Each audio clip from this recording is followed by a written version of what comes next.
Hi, everyone. Esther here from Irresistibles and IRHSP. And today I wanted to talk to you a little bit about our primer.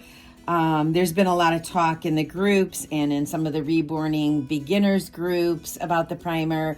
Lots of questions as far as, is it necessary? Is it not necessary? What does it do? What doesn't it do?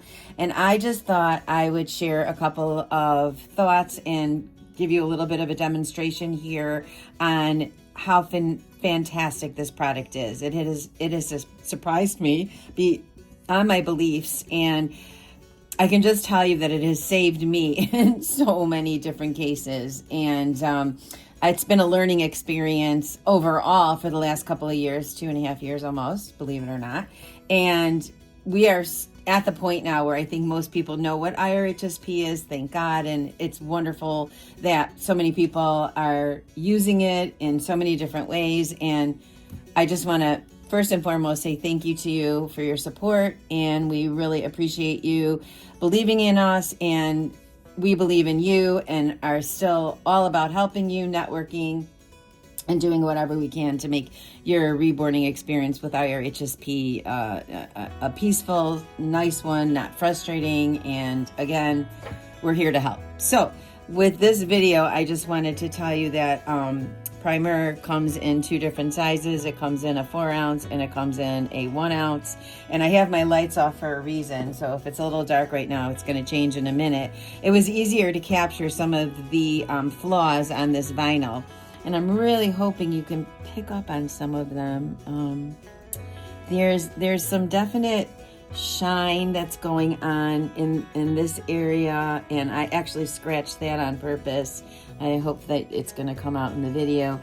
There's an uneven surface here where the vinyl is just not buffed or finished properly. There's some scratches that you can even see, like on the foot. I think you can, in my light you can, where there's an area that needs to be finished better. And then there's sometimes, not in the German vinyl so much, but in a lot of other vinyl, I find that, I think I'll turn my light on now for you, not only in the German vinyl, which is very rare, but I also have found it a lot in like some of the Chinese vinyl. Not to say that Chinese vinyl is worse or better than German vinyl, but from my experience, I've never really experienced too many pock holes or little teeny holes, microscopic, that you can't see. And sometimes as soon as you put the paint on it, they might show up. But to prevent that, we came up with this product, and I want to just show you. I'm going to take a scalpel here, and I'm just going to puncture some holes in here, more to demonstrate my point that it's amazing how you can get these to fill in and leave a very nice flat surface to paint in. So I'm going to show you how I use the primer, and I use it in 2 different ways. The first way that I use it, of course, is straight out of the jar, and I just pour it into my little bin over here, my little container. And then I just make sure I stir it, which I already have. And then I simply just brush it on. And I'm going to make sure to cover all of the areas that were issues, because after I finish doing this, I'm going to bake it for you. And I'm going to show you, hopefully it shows up in the light. I'm going to show you how nice this is. So what the primer does is not only does it fill in any little holes or little flaws or little problem areas that you might see in your vinyl that you're painting, but it also works as a protectant so that the vinyl is always protected, and it will leave a very, very, very nice, let me find that area on the foot. In this light it's kind of hard, but I'll just paint the foot. It leaves a very, very, very nice canvas for you to paint on that is smooth and is just delightful. And it works with any paint. It works with our paint. It works with Genesis, any of the paints that are out there. It's really, really a fantastic fantastic product. Let's get those toes. so that we can make sure all that is filled in. And then I simply will pounce it out. I like to use our jumbo sponges. They're a little bit bigger. They're not latex free, so I need to make that very clear, but they are amazing when it comes to pouncing the vinyl. It leaves a very nice, clean surface. Sometimes with the little foam wedges that we all get all over the place, we sell them on our site, the latex free ones, they're so sharp on the edges, like here and here, that you'll actually see like a little square mark as you're applying your products. And of course you can go over those over and over. You know, you should be really pouncing like, you know, more in a circular motion, but I'm just doing it in more methodical, so I make sure I get all the areas where I filled in, where I brushed, I should say. Of course, you want to remove any brush marks, because when you bake it, if you bake, you know, anything like a varnish or any sort of medium, if you don't get the brush marks bounced, you will see that it will bake that way. So I think this guy's pretty well pounced. Let's get those toes.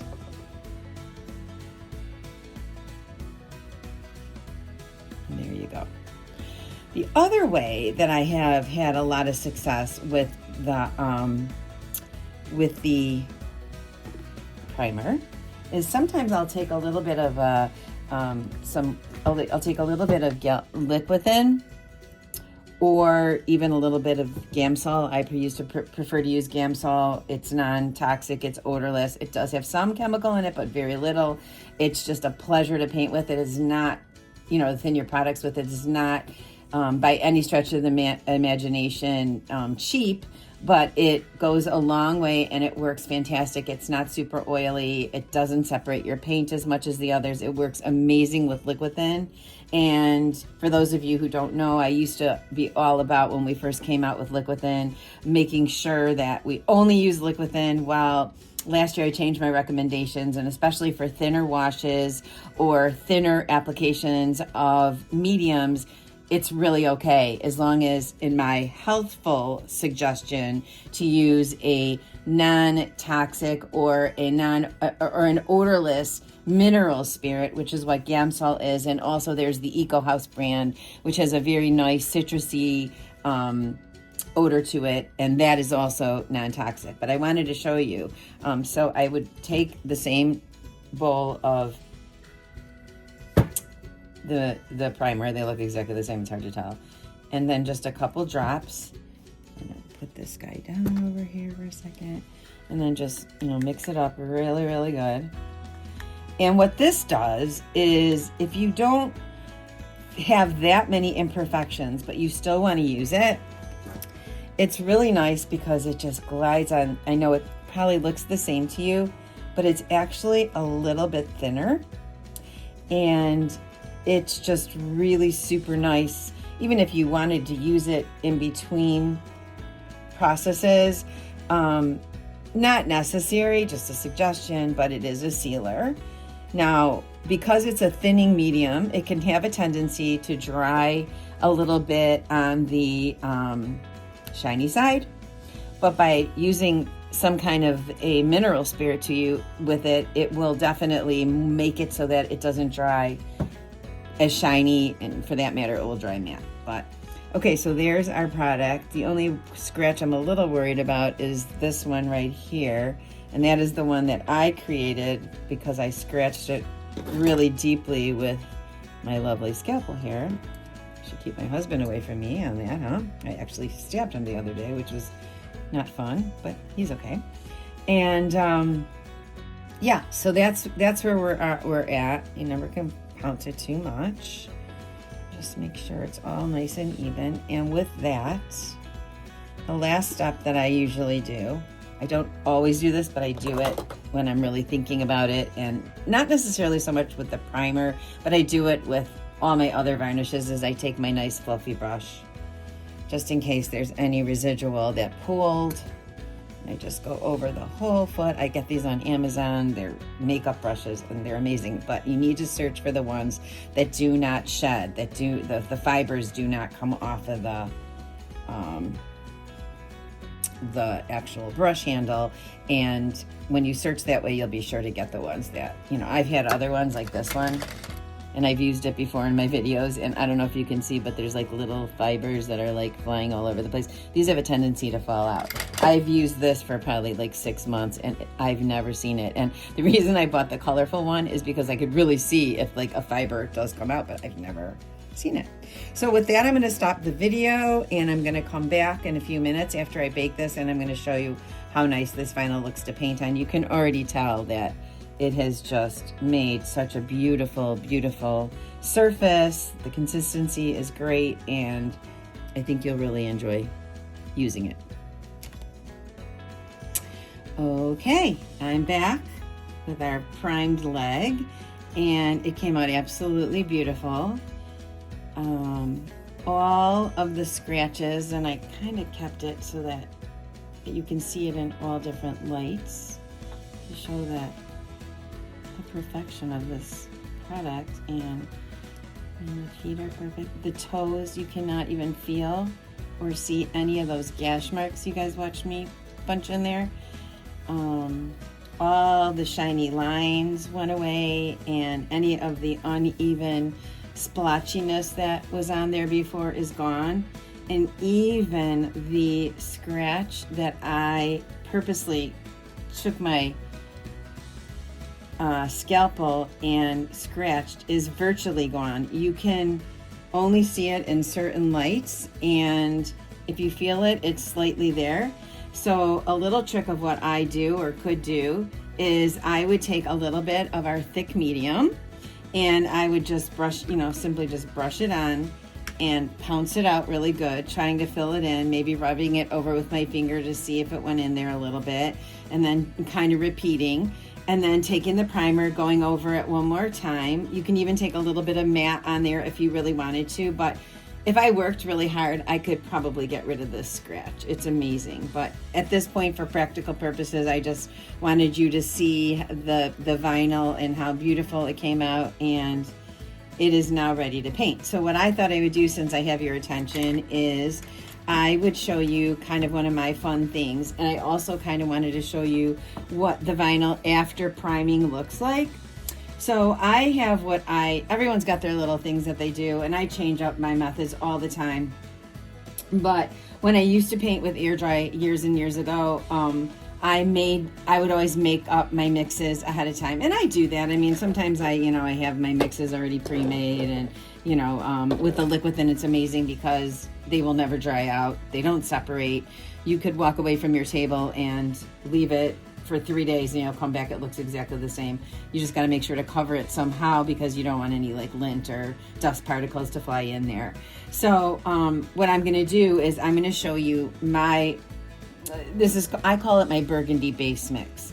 And what it is it's kind of an initial, call it a neutralizer. It's really not a neutralizer, but it just gives you a nice base to start.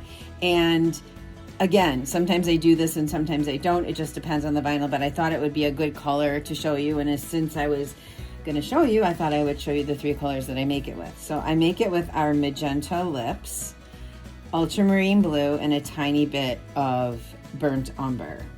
And it ends up being like a dirty, almost like a dirty purple. And just a touch of the burnt umber.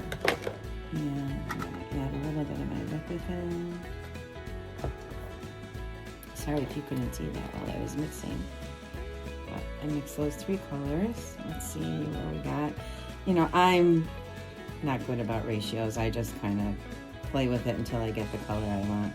That's too purple. The blue is so strong that that's way too purple. So I'm gonna probably grab a little bit more of the burnt umber because that's probably what gives it the dirty kind of color. And just mix that in there. It's getting better. It's still not exactly the color I want. It's And what this does is it just kind of gives you the base tones of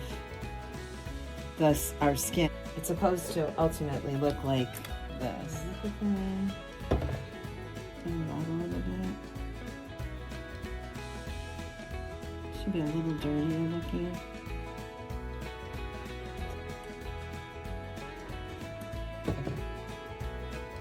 Let me see the next time I do this. I'll have it as a better color. But the idea is to be able to show you how it paints on the vinyl. So the first thing I'm going to do is I'm going to rip the top of one of our jumbo sponges just to get more of a textured kind of a look, so it leaves it kind of blotchy. And then you don't need to take your brush and put much on there at all. You just kind of graze the top. You don't want a lot of the paint to soak in. You can always test it on your pad or whatever you're painting on. And I'm not going to do the whole leg, but I'll just give you an idea. So just kind of twist it. And it will just give the vinyl a little bit of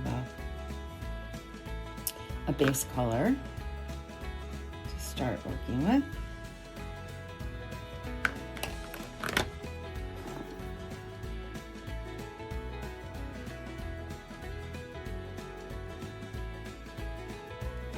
I have found that I don't do as many washes anymore as I used to, because with liquid thin you really don't even have to.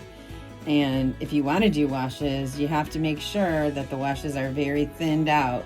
Otherwise you're going to start caking your vinyl to the point where it's thick, and you don't want it to appear thick at the surface. So again, this is just a little bit of my burgundy base mix. It should be a little muddier. And one day when I have a minute, I'll take some pictures and post them of the exact color. I just wanted to give you an idea of what it's going to look like based on the skin for the most part. And once you do that, it's kind of like all of the imperfections kind of go away. If there was any left after you, a little spot. If there was any left after you already primed it. You can always go back and prime it again, by the way. So if there's areas that you missed or something you want fixed, you can always do that. Okay, so now that I do that, what I'm going to do is take my trusty sponge and just kind of blot it in there, brush it out so that it's not looking really, it's looking more splotchy than it is looking. So can you see it's a subtle color difference, but it's starting to look a little bit more like a natural flesh color, whereas the vinyl itself right now is still a nice color, but it's much whiter. So yeah, so can you see the color difference? It's just subtle. I think you can. And it covered literally everything up. You can barely see that scratch. Sometimes you might have to like that, just to remind yourself of where it is. And as you paint more and more, you're going to find that it's going to go away. But anyway, that's my priming vinyl little demonstration for you, and I hope you enjoyed it. I hope you got something out of it. And of course, I want to just say a couple more things. The baking time is 12 minutes. You want to always make sure you bake your vinyl between 10 and I say 15 on the jars, but approximately 12 minutes at 265. Keep in mind that the ovens are all different. Keep in mind an oven thermometer is great. In the first few minutes it's warming up, so you want to make sure you leave it a little bit extra, a little longer than the just the paints, because I usually bake my paints for 9 to 10 minutes. You want to make sure that it cools off before you paint again. And I also want to tell you, I never turn it.